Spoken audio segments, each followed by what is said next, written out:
The inciting void, the silence of the Shenandoah. In the sweltering July of 1831, the Shenandoah Valley was a landscape defined by a singular, brutal rhythm. To an outsider, Walnut Grove Farm in Rockbridge County, Virginia, looked like an agrarian paradise. But to the men standing in the wheat fields, it was a theater of physical attrition. This was the era of the cradle scythe, a tool that demanded everything from a man's back and gave back only the barest margins of survival. In this forensic look at industrial history, we must first understand the bottleneck of human progress. The harvest. A seasoned laborer, working at the peak of his strength from first light until his muscles seized at dusk, could harvest no more than 2 or 3 acres of wheat in a single day. This was the mathematical ceiling of civilization. If the grain wasn't brought in during the narrow window of its ripening, it would shatter or rot in the field. This wasn't just work, it was a race against starvation. For 28 years, Robert McCormick had been obsessed with breaking this ceiling.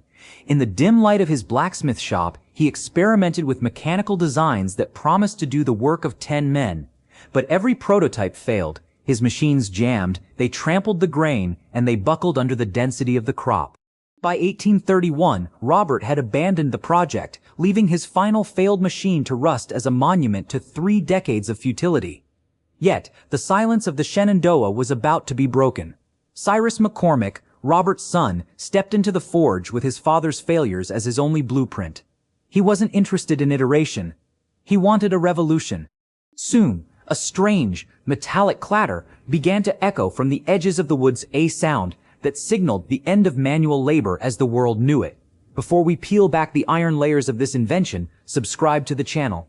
If you have a reverence for the machines that built the modern world, you belong here. This is the birth of the Reaper War. The mechanical epiphany. 7 parts of genius. Inside the flickering orange glow of the Walnut Grove Forge, the year 1831 wasn't just a date, it was the birth of an industrial geometry that would change the world. While his father, Robert, had spent nearly 3 decades chasing a dream that resulted in little more than broken gears and tangled grain, 22-year-old Cyrus McCormick approached the problem not as a farmer, but as a forensic engineer. He looked at the chaos of a wheat field and saw a problem of physics. The breakthrough wasn't just one part. It was the crystallization of 7 distinct mechanical principles. At the heart of the machine sat the master wheel, a heavy, iron-shod drive wheel that served as the Reaper's pulse. This wasn't merely for transport, it was the source of all kinetic energy. Through a series of crude but effective wooden gears, the rotational energy of this wheel was converted into the high-speed lateral motion of the reciprocating knife. This was the true shed moment, the realization that the blade shouldn't push the wheat, but shear it. McCormick's knife featured a serrated edge, an aggressive, saw-toothed profile that sliced through stalks with surgical precision. But a knife alone is useless if the grain is allowed to bend away or clog the mechanism. To solve this, Cyrus introduced the finger guard's long iron teeth that protruded in front of the blade. These guards held the stalks rigid, creating a fixed point for the knife to act against, much like the second blade of a pair of scissors. This solved the clogging issue that had ruined his father's designs. Next came the divider. To the casual observer, it looked like a simple wooden spar, but its role was critical. It separated the standing grain from the swath about to be cut, preventing the machine from tangling or dragging uncut stalks. To ensure the grain fell properly, Cyrus added the reel, a large, rotating frame of slats that swept the heads of the wheat back toward the knife and then laid them flat onto the platform once they were severed. The platform itself was a revolution in harvest logistics. It collected the grain in neat bundles, allowing a raker to walk alongside and sweep the cut wheat into piles for binding. Finally, there was the side cut design. By placing the cutting apparatus to the side of the horse's path rather than directly behind or in front, McCormick ensured that the animal would never trample the standing crop. In July 1831, the residents of Steele's Tavern gathered to watch this mechanical skeleton rattle into a field of tall oats. The air was thick with skepticism. Yet, as the horse pulled and the gears engaged, a sound like a rhythmic, metallic chatter filled the valley. Within 6 hours, Cyrus had leveled 6 acres of grain. To achieve that same result by hand, a man with a cradle scythe would have toiled for nearly a week. The ratio was undeniable. One machine had done the work of 10 men. The crowd stood in stunned silence. They weren't just looking at a machine, they were looking at the end of human bondage to the harvest. Every modern combine harvester operating on the American plains today still utilizes these same 7 principles. Cyrus McCormick hadn't just built a better tool, he had decoded the DNA of the mechanical harvest. It was a masterpiece of iron logic forged in the Virginia heat. The Corporate War. Obed Hussey. The decade following Cyrus McCormick's 1831 breakthrough was not a period of quiet expansion. It was the prologue to a brutal, sustained industrial conflict that historians now call the Reaper War. While McCormick was refining his reciprocating blade at Walnut Grove, a former sailor from Maryland named Obed Hussey had been quiet at work on a similar vision. In 1833, Hussey struck a devastating blow. He secured the first federal patent for a mechanical reaper, beating McCormick to the patent office by a full year. This chronological technicality would ignite a 20-year legal and marketing bloodbath that redefined the American legal landscape. For McCormick, the challenge from Hussey wasn't just a threat to his business. It was an affront to his family's legacy and his personal honor. The rivalry became a clash of 2 distinct philosophies. Hussey's machine was a heavy, vertical-cut beast, while McCormick's was a lighter, more versatile implement designed for the varied terrain of the growing nation. But the war would not be won in the workshop alone. By 1847, McCormick realized that if he wanted to dominate the American plains, he had to leave the Shenandoah Valley behind. He performed a forensic analysis of the American grain belt and identified a swampy, fledgling outpost on the banks of the Chicago River as the future of the continent.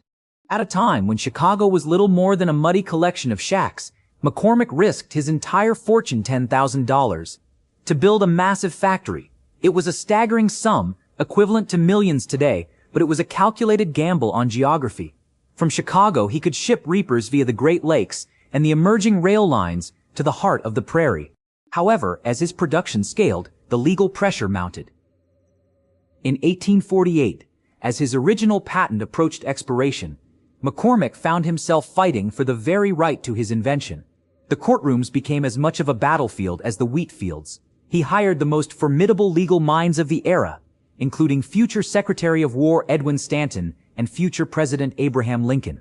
The litigation was vicious. In one famous instance, Stanton openly insulted McCormick's appearance and intellect, yet McCormick remained steadfast, understanding that the iron spoke louder than the lawyers. The war reached its peak in the public square through the great field trials. These were the 19th century equivalent of an industrial gladiatorial arena. Thousands of farmers would gather in fields across the Midwest to watch Hussey's and McCormick's machines go head-to-head in a race against the clock and the grain. McCormick was a master of psychological warfare in these trials. He didn't just rely on the machine's efficiency, he pioneered the money-back guarantee and installment buying. He told the American farmer, "Use my machine to harvest your crop and let the extra grain pay for the reaper." This was a revolutionary concept in an era of strict cash and carry commerce. It was the birth of modern consumer finance, engineered by a man who realized that to sell a machine, you first had to build a bridge of trust with the man behind the horse. Hussey, focused purely on the mechanics, couldn't keep pace with McCormick's aggressive marketing and distribution network. By the time the patent battles settled in the late 1850s, McCormick had achieved a state of total market vindication. He hadn't just defeated Hussey in the courts, he had outproduced, outmarketed, and outmaneuvered him in the mud of the marketplace. The Reaper War transformed Cyrus from a Virginia blacksmith into a Chicago industrialist, a titan who had survived the most grueling corporate baptism in American history. As the 1850s drew to a close, the McCormick Reaper wasn't just a tool. It was the foundational technology that would allow the North to feed its armies and its cities, setting the stage for a global dominance that would be cemented at the Crystal Palace in London. The war was over, and Cyrus McCormick stood alone as the undisputed king of the harvest.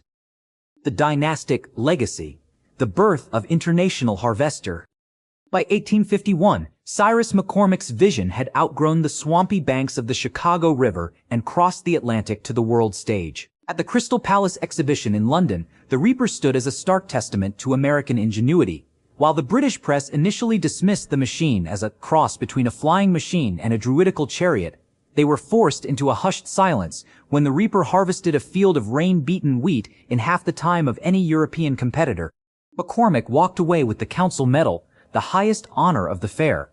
The world finally understood what the farmers of the Shenandoah had suspected. The era of the scythe was over. In the decades following that victory, the scale of production achieved a momentum that was previously unthinkable. By the mid-1880s, the McCormick Harvesting Machine Company was a titan of the Gilded Age, churning out 50,000 units annually. This wasn't just manufacturing. It was a feat of logistics and engineering that mirrored the explosive growth of the American West.